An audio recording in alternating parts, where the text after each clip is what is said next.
Hello and welcome to CNBC-TV18.com presents Bharat Trailblazers in association with Salesforce. I'm Ritu Bhandari. This is our special conversation series where we highlight some of India's most innovative micro, small and medium enterprises that are leveraging emerging technologies in pursuit of excellence. Now, the real estate sector in India has traditionally been unorganized, fragmented and far removed from digitalization of processes and operations. But post the COVID-19 pandemic, a lot has changed, from exciting offers by prop tech startups to exploring sample flats of legacy builders through virtual reality. Consumers are being attracted using different propositions. To tell us about all of this and more, I'm joined today by Jayesh Rathod, the Director of Guardian's Real Estate Advisory in our Mumbai studios. Welcome, Jayesh. Thank you so much for joining us here today. Thank you. Well, home buyer choices have gone through a sea change in the last 3 years, particularly after COVID-19 struck. Now, many of the trends, people would say, were the pandemic's influence, but some are here to stay. So tell us about the major transformations that you've seen and the resultant big shifts that your business has gone through. I compartmentalize this change into the fourth sector, things. First was the priority. Roti, kapda and makan. Makan being the shelter is the most important aspect in which, consumer have understood that this is a remedy to any kind of pandemic in the future. So people have taken home as, the shelter as the utmost priority over any other expense of them. The second most important, which I'll put it, is an affordability. When I say affordability, is not with respect to the budget. It's also with respect to the location, because people have understood that if I cannot, in a specific location, if they are looking for 1 or 2 BHK and they cannot afford, they are ready to compromise on the location and yet make a purchase decision. The third, which is another important factor, was a scalability. When I say scalability, is like instead of buying a smaller unit 2 BHK, people have started actually buying the spacious one. So that extra room or the extra space can be utilized for work from home or kids study from home and etc. Bombay has never seen a luxury of balconies, because of a lot of DC regulations which plays a role. But post-pandemic, people have started giving importance to the home with the balcony, so that, some outdoor space is there for them to enjoy, during the pandemic situation if happens in the future. And the fourth, which is most critical, is the mobility of it. When I say mobility, initially, real estate was mostly physical driven, like you go to the sites, spend time with family, friends on a weekend, visit 10 sites, and then, shortlist and make a purchase decision. But post-pandemic, all that virtual reality and the digital platforms gives enough information about the project. Consumer do a lot of research online, shortlist the projects which make sense to them online, go to the site thereafter, and make a purchase decision. Coming to your company, Guardians is a rapidly growing real estate consulting firm. You're going from strength to strength. When you look back, what would you say are your critical success factors? How are you different from the others in the market? So 7 years old Guardians started with the principle that though we are into B2B business, but at the core, what was kept was to consumer. One is a consumer who's going to buy the product, and secondly is a customer, which is a developer. Keeping the need of both the two at the core, the 4 critical business parameters which runs the success at Guardian. First is the business development, because at Guardians, we do not take all the projects which we come. So we are very, I will say there are criteria, there are checklists, there are do's and don'ts before taking any projects on the board, which is, I'll emphasize a word as a business development. The second stage of our, the business cycle comes to is a business governance. The third is a product, because the right product with the right value will definitely achieve the trade-off between volume, value and velocity, which our end customers, which is the, the developer will look for. And a right marketing strategy also runs parallelly. Last but not the least, which which complete the entire business cycle, is the mass distributions of the project ensures that a good leads get generated and the closure happen at the site within the estimated, stipulated, budgeted time manner. And that's complete the entire process.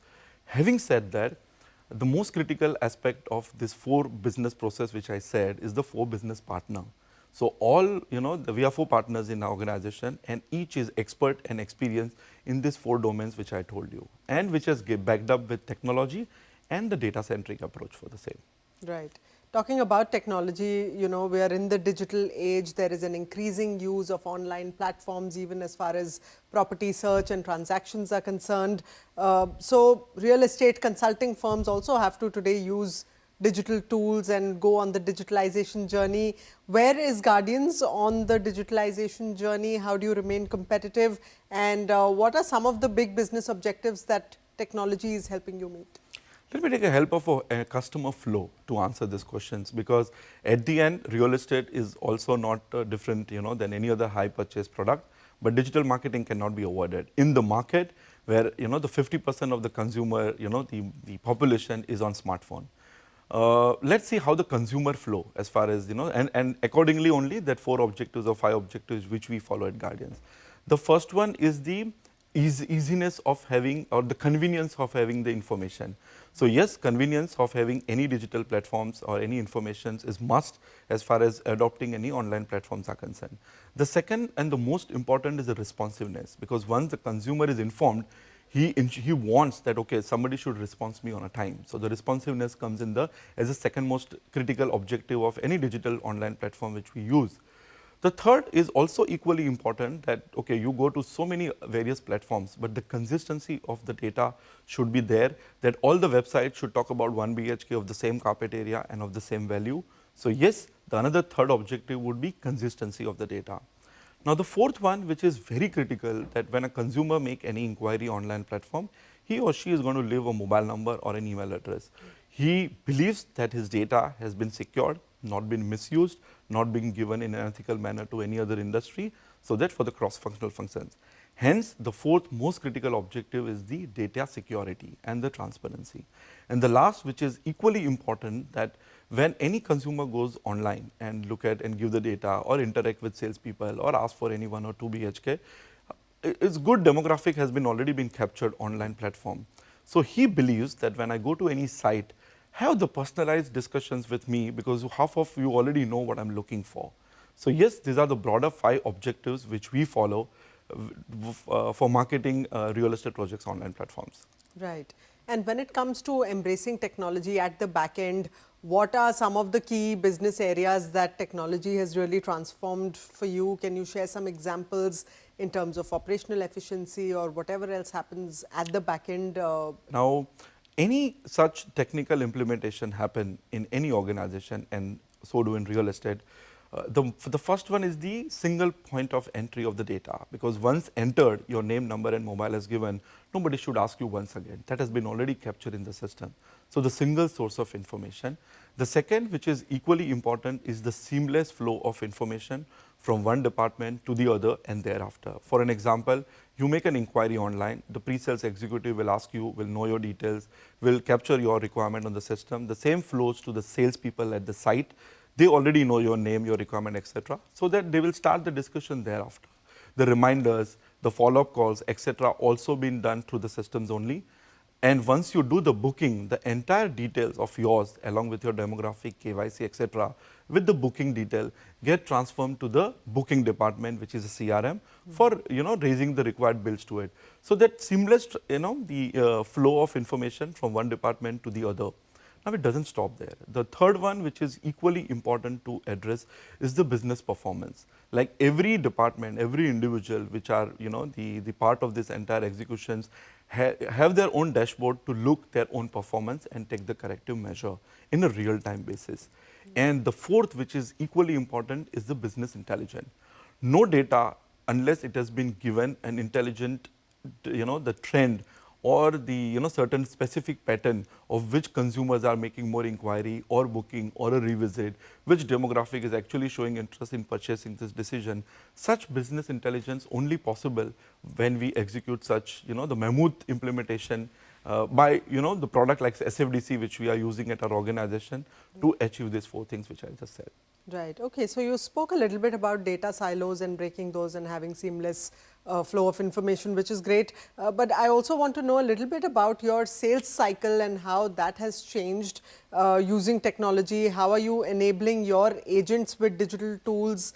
Have they become more efficient, more productive by using technology? Oh, certainly, yes. Let's take an example here. Like suppose pre-sales executive got a call from someone.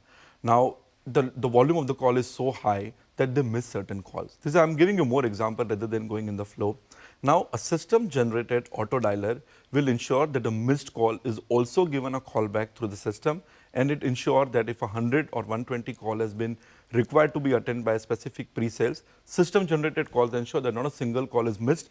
If it is missed, it will be redialed by the system and given to the respective pre-sales executive. This was one example. The second example which I tell you, the 70 to 80% of the sale which we do happens through the channel partners by way of. Now, what was happening in physical world, Mridhu, that every sourcing manager used to meet 10 brokers in a day, and the channel partners in a day. Now, that was a mammoth time consuming, it's a physical exertion.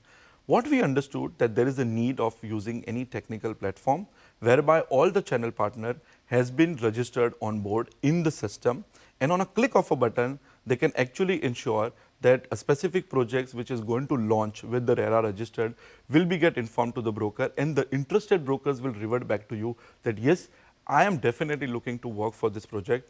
It didn't stop there. Now, the same broker also share their lead of the consumer using this technical platform in a real-time basis and tell that, okay, I'm going to make a specific 10 consumer site visit on a coming Saturday. So, book my slots accordingly. Any efficiency of any implementation of the technology is lying in the how much turnover you achieved it with the less of team member. Now, I definitely like to share that 11,500 crores which we achieved as a last year turnover is around 35% more than the previous before, with this with a marginal increase in the team member and achieving the 50 lakh square feet as a square feet which we sold, and around 6,000 homes which we have sold last year. That mammoth transformation or the metrics which you as you referred is only possible with the tool like SFDC on the board not only, but an implementation partner like EY also plays an important role which ensure that the right business requirement has been mapped into the system of implementation. Very interesting. Now, transparent and real-time view of business performance is really essential to ensure governance, to ensure efficiency, to ensure high productivity of employees. Now, could you tell us how you are enabling this end-to-end visibility across your tech stack, and how are you leveraging data visualization for better decision-making as a C-suite leader? I must say that after taking 1,000+ sales SFDC licenses would have been meaningless if a good dashboard is not given to take a good business decision across the function. So, after implementation of 1.5 years, of SFDC implementation with a business partner like EY on the board, we took a business call that let's take a Tableau as a function, as a product, which gives you a required dashboard. All the data, trend, analysis and patterns is visualized by every department, say whether it is pre-sales, home loan, closure, sourcing manager, marketing department, CRM department, billing department. So, we implemented Tableau with 106 license, and all our seniors across the hierarchy, whether it is management, we as a management, or CSO, the business head, the zonal head, site head, and to a junior executive at the site, can view the required data in the required dashboard format to make the day-to-day business calls. Right. Wonderful to hear that. Well, finally, Jayesh, as a trailblazer, what is your advice to other companies in your space that are still on the fence about deploying automation or embracing emerging technologies, or really looking at this as more of a cost rather than an investment for the future? What's your advice to them? Okay, I must say that first, whether business is of small nature or the large scale, one has to have a vision for it. When I say vision, one should know where you are today and where you want to be tomorrow. In technical terms, we call it business blueprint. One should know that, okay, these are my strengths and these are my weaknesses. Most of the times I have observed that any firms usually concentrate on the areas of improvement. I must say the technology helps you to leverage your strength. So, not only concentrate on your weaknesses or your opportunity for improvement, but do concentrate on your strength as well to define that vision. Now, after defining the vision, it doesn't stop there, because a cultural change is must. Now, the team is so used to using the Excel sheet because it's an easiness and the tool which they use over more than 10, 20 years of their experience. But any implementation of this kind of will require a cultural change right from the top. Like we as a management also view our all business reviews with the subordinates on the dashboard, and so do they have to do with their team members. So, the cultural change is must. The third, which is equally important for making such change, is a patience. because one, such like after implementing say 50 sites over a period of 1.5 years, it required patience to see the fruits coming once you will start observing the business performance and the intelligence. Right, and you've summed that up really well. Jayesh, thank you so much for joining us here today. It's been a pleasure talking to you. Thank you, Raghu.